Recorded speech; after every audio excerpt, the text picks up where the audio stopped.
Democrat control freaks, that's the subject of tonight's Waters Words. Democrats like to say they want government out of the bedroom. But ironically, the Democrats want the government in every other room in your house, in your neighbor's house, in your car, in your restaurants, and everybody everywhere else in America. Senator Cory Booker is a vegan and says eating meat will destroy the planet. The tragic reality is this planet simply can't sustain billions of people consuming industrial-produced animal agriculture because of environmental impact. It's just not possible. Booker wants to crack down on big beef and big pork. Good luck running for president trying to take away meat.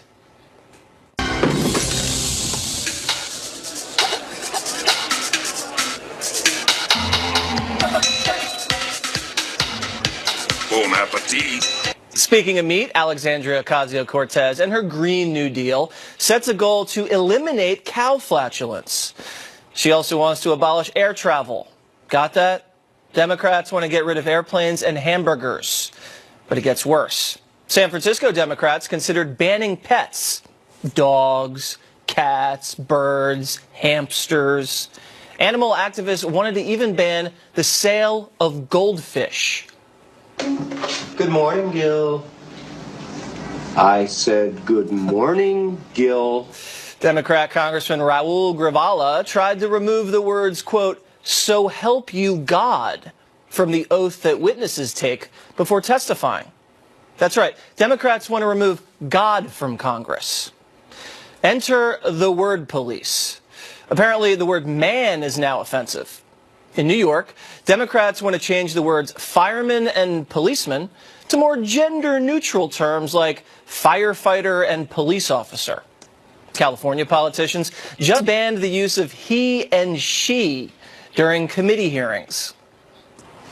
We are now a state recognizing the non-binary designation as a gender. We are using the phrase they and replacing other designations so that it's a gender-neutral designation of they. Basically, that's the primary reforms and revisions to the committee rules.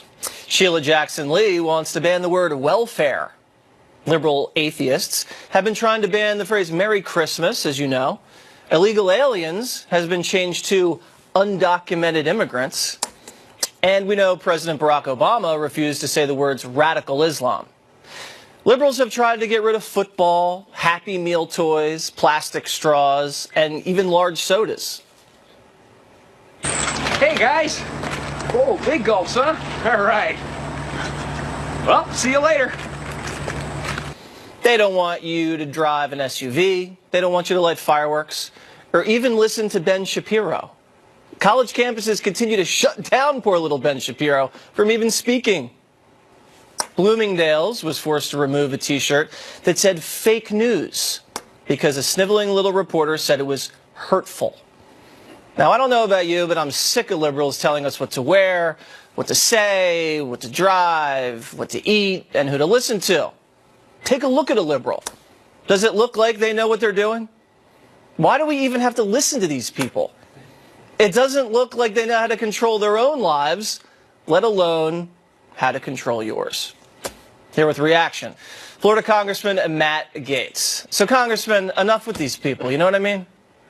Hey, if it gets any weirder in Washington, Jesse, we're going to have to build a wall around Congress and then pad the insides of that wall. But, you focus on all the weird things that liberals are doing. Remember, this past week was Valentine's Day week, so love was in the air. I even got to wish a happy Valentine's Day to AOC.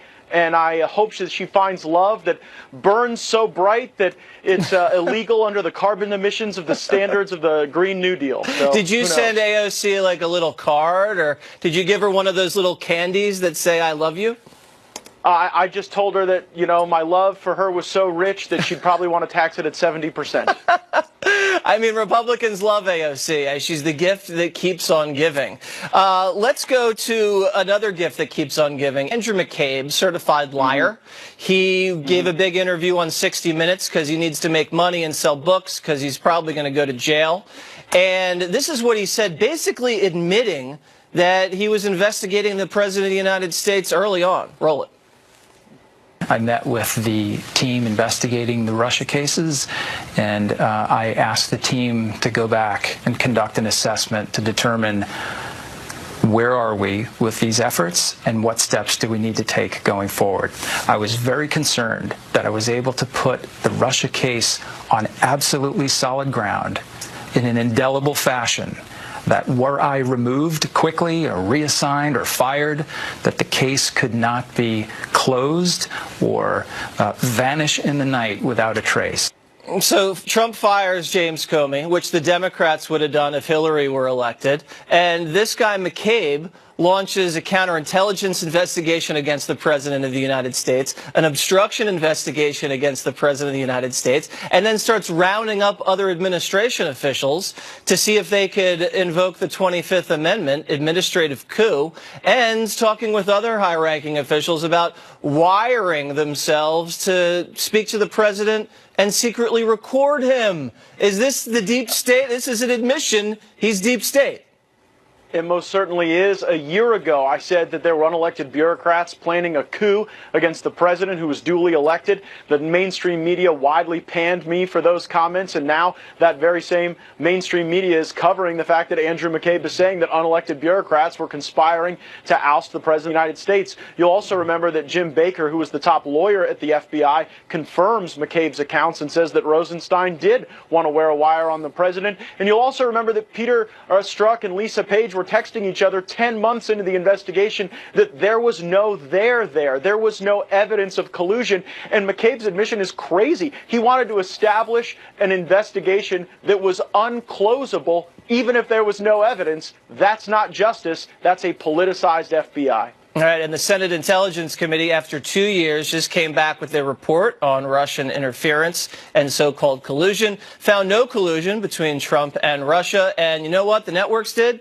They never even covered it. Absolute blackout. Now, one of the other reasons we had you on, besides your amazing analytical skills, Congressman, is because your last name is kind of ridiculous. It's G-A-E-T-Z. It's pronounced Gates, but no one knows how to say that. I'll tell them it's Gates. I wanted to rattle off a few Democrats running for president, and I want you to see if you can pronounce their names correctly, because no one else can. Now, Kamala Harris. Is it Kamala Harris or Kamala Harris? What do you think? I think it's you better not get too comfortable with your private insurance, Harris, because she's going to end it. Kamala? Is it Kamala? It's Kamala. That is correct. Nice. Okay, Kamala, right. like the punctuation. Moving on. Who is the senator from New York? The blonde, not Chuck Schumer. The other one. It's Kirsten Gillibrand. You nailed it.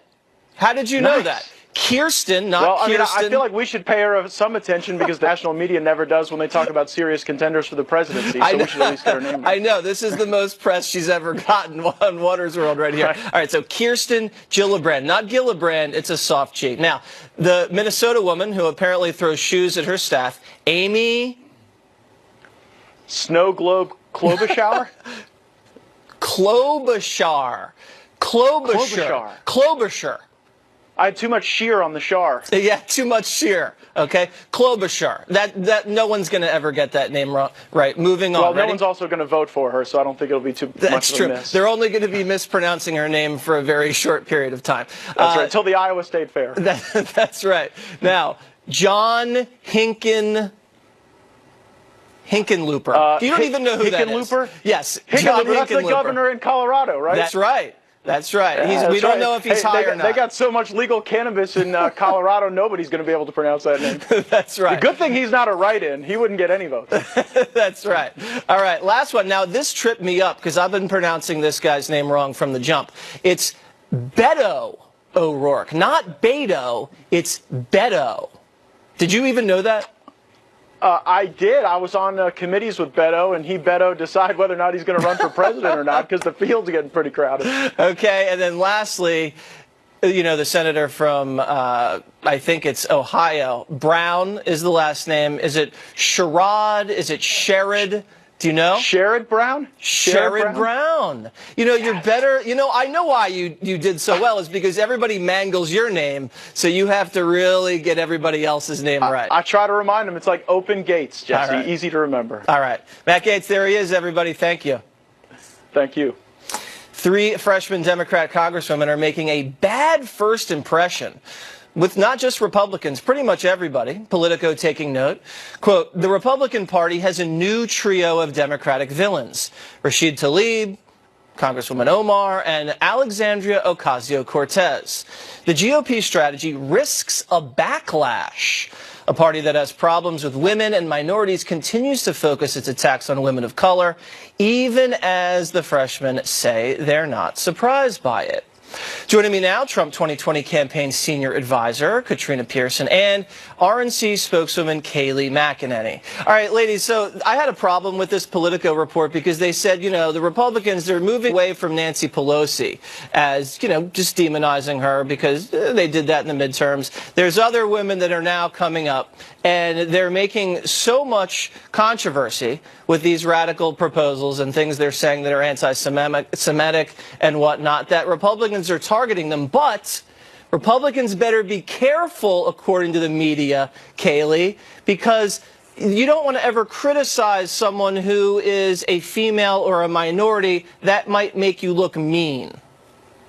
That's an absurd gender politics, identity politics argument. The GOP is targeting anti-Semitism, and that is a complete red herring to say they're focusing on these people because of their gender. We're focusing on people who have fundraisers, Rashida Tlaib, who run a page with a video that says Jews are satanic. We are focusing on Ilhan Omar for having an anti-Semitic tweet. There's no room for that kind of hate in our country, and that is our exclusive focus, is the absurd, hateful places, things they've said that have no place in this society. Yeah, Katrina, Republicans are going after these 3 freshmen because of their crazy socialist radical proposals and anti-Semitism. Remember, the one woman said impeach the MRFer, like on her first day. It's not because they're women or minorities. It's because they're crazy socialists that they'd go after if it was a man or if the person was green. Oh, Jesse, there is no question about that. And if Democrats don't want these individuals to be in the spotlight, they shouldn't be given prominent positions on committees. And Kayleigh's right. There are serious issues with these individuals. And it seems like the Democrats thought they could package the anti-Semitism with a brown woman and expect there not to be criticism. But what Republicans know is that in the future elections, these races are going to be won at home, on the ground. The people who are not watching cable news, they don't know the things that Kayleigh just said. We have to get those messages to the people because most people don't know that Ilhan Omar just 3 years ago went to a judge for leniency for individuals who either pled guilty or were tried and found guilty of supporting ISIS. And she sits on the Foreign Intelligence Committee. Right. How does that happen? Yeah, People she's need to lowering know. the intelligence of the committee just by sitting on it. You can't ask for leniency for people trying to join ISIS. What kind of message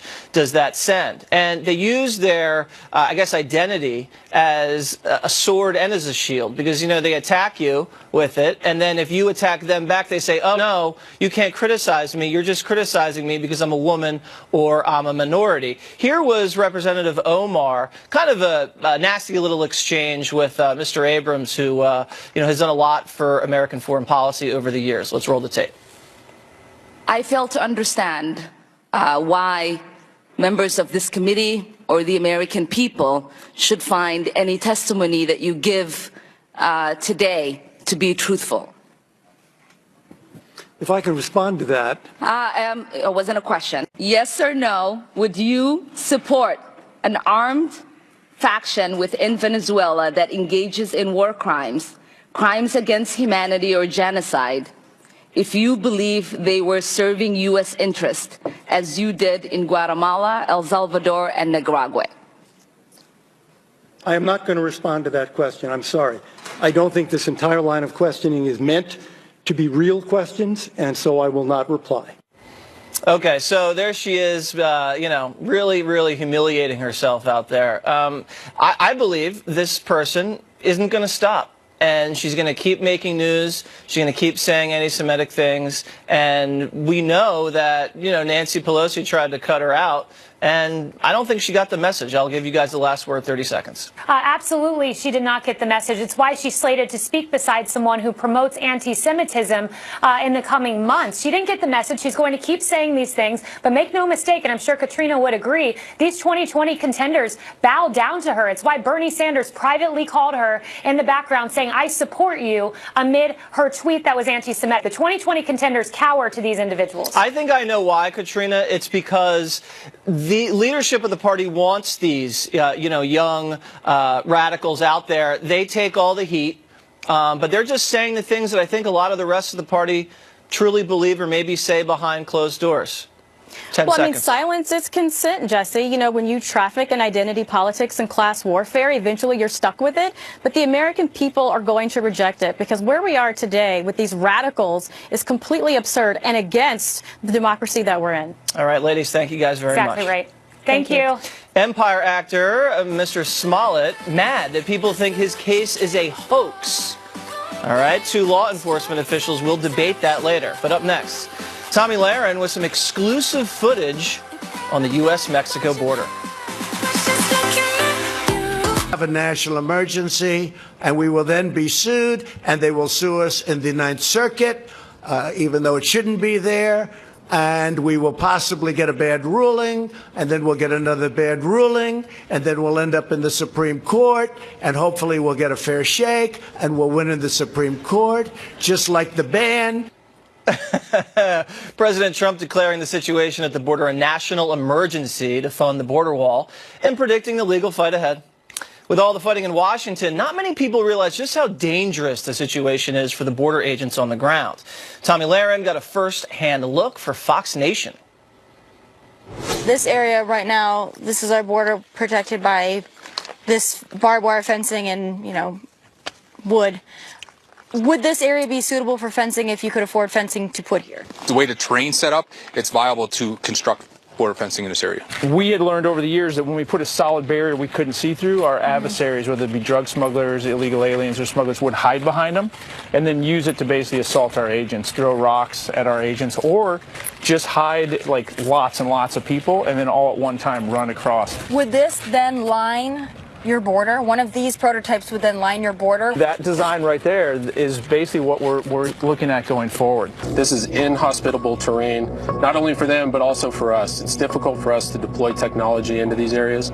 So we have to make up for that by either using aircraft or just having agents on the ground hiking in. And that's where the real work of the Border Patrol comes into play. Agents have to get up here either by us or by foot. We had a 100-foot long fast rope, which is a rope about the diameter of a fireman's pole that you can slide down. We're roughly 8 miles north of the border, and we encounter camouflage groups. They wear like a real tree or a mossy oak type camo from head to toe. It's fine for us to arrest people that have crossed the border illegally, but the true targets and the true people that we want to hit hard every single day are the facilitators. It's the scouts on the mountaintops. It's the guys that are foot guides for the groups that are bringing them across. It's the load drivers and all of the criminals that are facilitating this illegal trafficking of people. There's absolutely no value on human life when it comes to the cartel that's operating south of the border. The people that are crossing have no say in when they're crossing, where they're crossing, or how they're crossing. They're being crossed in the hands of criminals, and it's a dangerous situation. Tomi Lahren joins me now. So, Tomi, when you were shooting the inhospitable terrain and those men were kind of just climbing down off of a helicopter and pursuing illegal crossings on foot, where exactly was that? That was in the Nogales, Tucson area in Arizona, and it was about 115 degrees when we were there. So what these guys are doing day in and day out, they're hiking into the middle of their desert, they're hiking back. Some areas, it's so remote that they can't even take ATVs. So these people are the real heroes of this country, and they don't get nearly enough credit. So some of that inhospitable terrain, it was almost like huge mountaintops and cliffs. You couldn't put border fencing there. That's where you'd have to just surge a lot of Border Patrol agents, correct?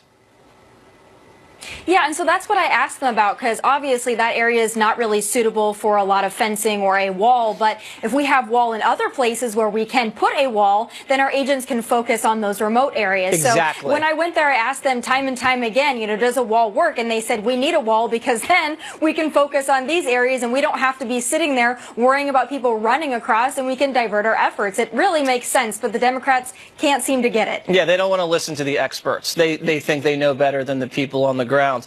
When you, in the beginning of the package, could you see where you kind of highlighted that pathetic little fence? It was about as tall, about 5 feet tall here, with some little barbed wire. Where exactly was that? That was in Arizona as also well, in the Nogales Arizona area. And yes. Yeah, and it was that bad. I mean, that was not just a small little area. There was a lot of area that either had no fencing at all or had that. I mean, I think you and I have talked about this before, but I grew up in South Dakota, and we have better fencing to keep livestock in than we do protecting our border, which is really pathetic. Well, the Democrats don't want meat around. They want to get rid of your hamburger, like Cory Booker. So that fencing could come in handy later. What a lot of people don't understand, Tommy, is they say, the drugs, all the narcotics, they come through ports of entry. But you know what? Who do you think deals the drugs? You have to have men. And the guys that are dealing it in the United States, they cross the border illegally on foot between the ports of entry. Listen, great job down there on the border. That was great footage. And you guys can check that out with Tommy on Fox Nation. See you later. Thanks, Jesse. Jussie Smollett very upset over people accusing him of a hate crime hoax in Chicago. The latest next. And later, what's right and what's wrong? Carly and Abby coming up. After a more rigorous check caught it. A massive drug bust in California. Authorities say a total of 221 pounds of cocaine were seized at a Ventura County port within a week of each other last month. The illegal shipments from Central and South America. Investigators say it's the largest bust at the port in 25 years. I'm John Scott. Now back to Life, Liberty, and Levin. Fred Dreyer, football, acting. You're in broadcasting now. But you're conservative, which I want to explore with you. Were you always a conservative? Did you not know you were conservative? When did you decide that you wanted to be more outspoken about it? Well, I've always been conservative. I always interpreted it or defined it as embracing truth and reason. And as I got older, I realized that... By the way, that's Aristotle. Yes. Truth and reason. Very good, very good.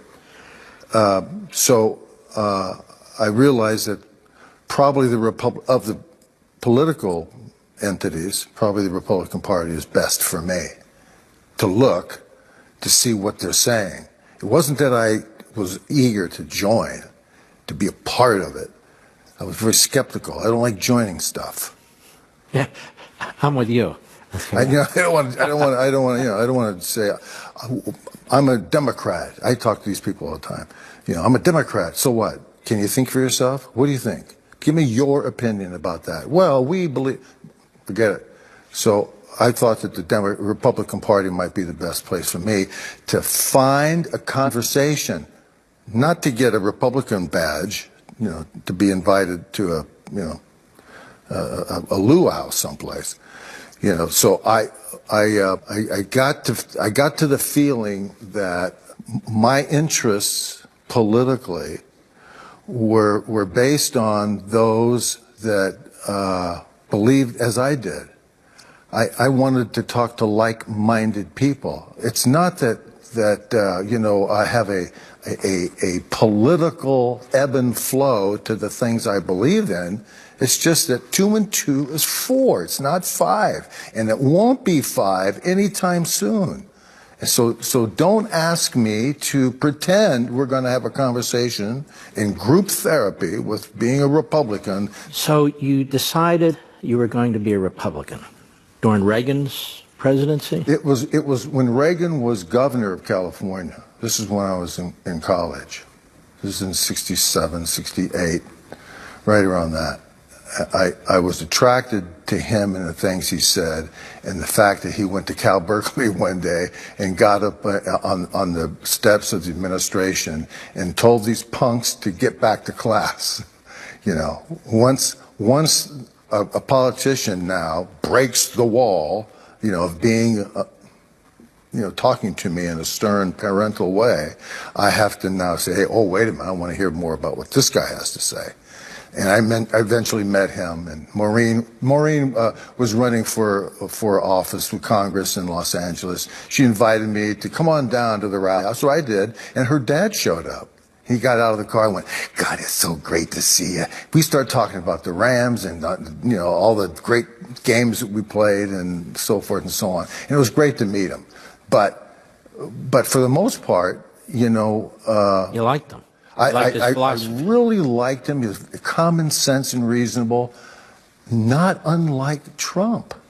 I liked Trump initially because he was common sense and reason. He was also a self-made guy. You know, you got to be doing something to put a hole in the ground on Fifth Avenue and put a building up there.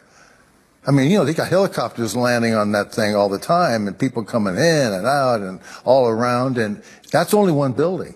And this guy's made a livelihood out of being able to do that. I don't see any other politician in my lifetime that has those accomplishments. And those qualify him, in my book, as being ready for the office of the presidency. Now, is he crazy? Then that's another thing. Is he rude? That's another conversation. The fact is, I don't care. You know, I had coaches that I didn't like. I had coaches that I used to argue with. I had coaches that were competent and good, and that's the reason I played for them. Not because I liked him or agreed with everything he did or said. Have you ever met him? I've not met him. I will tell you this: I've met Reagan, and I've met Trump. Mm. And while they have different approaches, they both have strong charisma, they both have principles, and they both have courage. And I think that's why so many people who like Reagan, so many like Trump, and see the same thing. I want to pursue this with you a little bit more when we come back. Don't forget, ladies and gentlemen, check out my show most weeknights on Levin TV, Levin TV. You can join us by calling us at 844-LEVIN TV, 844-LEVIN TV, or you can contact us at blazetv.com/Mark, blazetv.com/Mark. We'll be right back. So we were talking about Reagan, Trump, similarities between the two. Obviously, they're their own men. They're different men, different backgrounds, and so I think one of the common denominators is you can tell they really love the country. They're not interested in fundamentally transforming it. President last Tuesday even took on the socialists. He said, not while I'm president, which was really great. Great. And he says things that I think a lot of people out there are thinking, but that politicians don't say, which drives politicians nuts and their media friends nuts. What do you say? Well, look, it's as if he's saying, I've got 8 years to put a building in that hole. I'm going to do it. And I'm not going to tolerate people stopping me. I know what I got to do. That building should be there. I'm putting it up there. And in order to get that building there, you have to be truthful, and you have to have reason and common sense, and you have to be factual. You have a budget, you have a time frame, and this is the job that I've accepted. This is the job that I am going to perform for the people. They elected me to do it. I'm going to do it. My issue with Donald Trump is this. He talked a lot about the swamp. Okay, he's been in office for 2 years. I've not heard any information coming back to us, to me, about what the swamp is, who's in it, what's it look like, what's the shape of it, where can I go to get information on it. But here's what I wish he would do. I wish he would get Rudy Giuliani, and he would go down the hall to where Rudy Giuliani put up the dossiers of the five families, when he declared The mob families, yeah. when he declared an all-out war on the mafia families of New York, he went out and put them up. And here's what he did. This is my rookie card. Here's the format. My rookie card, there's me, and on the back, all the pertinent information. If he would put up a picture of 535 elected officials with a little bit about each one, how much money have they taken since they've been in office? Who have they taken it from? What is the lineup of how they voted? So forth and so on.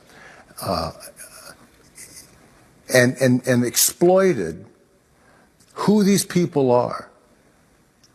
Also show the lobbyists who they are, how much money they're giving, who they in business with. And cross-pollinate 535 Republicans and Democrats. It's everybody. The swamp is Washington. Okay, here's the swamp. And this is crony capitalism. This is the crossbreeding of what has been going on. This is the big business that they hate Trump interrupting. People voted for Trump. They don't like that.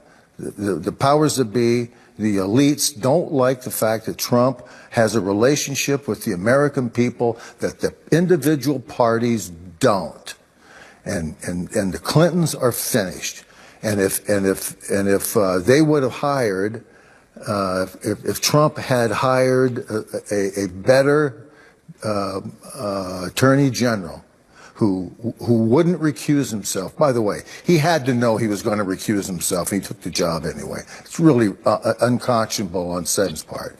If they would have brought in the right attorney general, he would have had people in jail by now. He would have had a 2-year head start. He would have been able to do what he should have been doing, and that is keep his word to the American people. And he's been great, Trump. He's been great keeping his word to the American people. I'll vote for him again. I think he's going to be one of the greatest presidents we've ever had, certainly in my lifetime. And those cards will appeal to younger people, too, actually. There's got to be a way to get it out. It's a great gag. You can imagine Rudy Giuliani in there and in front of the press showing people this is the Gambino family, here's the Casey family, and go right down the list, and they've got everything. And you got the press there, how easy it is to investigate people. Let me ask you about that. The press really has double standards here. Are they going to investigate people who are constantly trying to push Trump out of office? Are they going to investigate people who are constantly attacking the president, want to investigate the president and his family? There's no indication that they do. Look at this thing in Virginia. You have a guy that ran for governor. He'd been the lieutenant governor. He is the governor now. They have this yearbook with this photo with a full Klansman suit, another guy's full black face. I mean, it's racist as can be. The Washington Post endorsed him for governor. Meanwhile, you have Kavanaugh. They're going back to, when he was born. What did the nurse say? Did he burp up a certain thing when he was 3 months old and everything? They're looking at his yearbooks. There's no corroboration whatsoever. So you have the media endorsing these Democrats who run for office, treat Kavanaugh and Trump completely differently. I don't see the media, cards or no cards, I don't see the media really doing a heavy-duty investigation of Trump's opponents if they think those opponents are going to be capable of hurting him or bringing him down. Do you? Well, whether that happens or not, the point is he's done the work to put it up on the board. For the rest of us. And anybody can go in that room. The beauty is it's such a great overwhelming visual aid to walk in and say, you want to know about the crony capitalism? Remember, he's talking to us. He's not trying to convince the press of anything. He's not trying to convince the press of anything. He's saying, this is what I found out. Here's the crony capitalism. This is the swamp I've been telling you people about. And here's how it basically works. All right, folks. We'll be right back.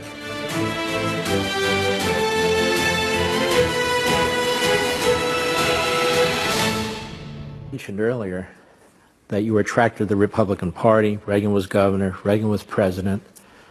Are you still a Republican? No, I'm not a Republican. I have no party affiliation. You're an independent? I'm not even one of those guys. That's the beauty.